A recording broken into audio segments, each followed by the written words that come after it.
The Marietta City Schools Board of Education is considering applications for a vacant seat on the board. The school board has had a vacancy since former board member John Lehman resigned in July.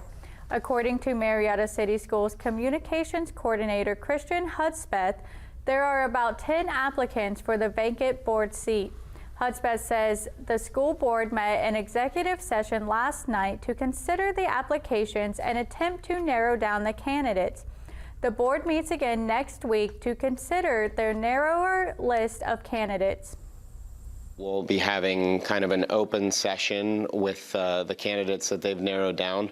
The board and them will work alongside each other and do a little bit of training, get to know each other a little better, and hopefully the goal is at the end of that night for the board to make an appointment.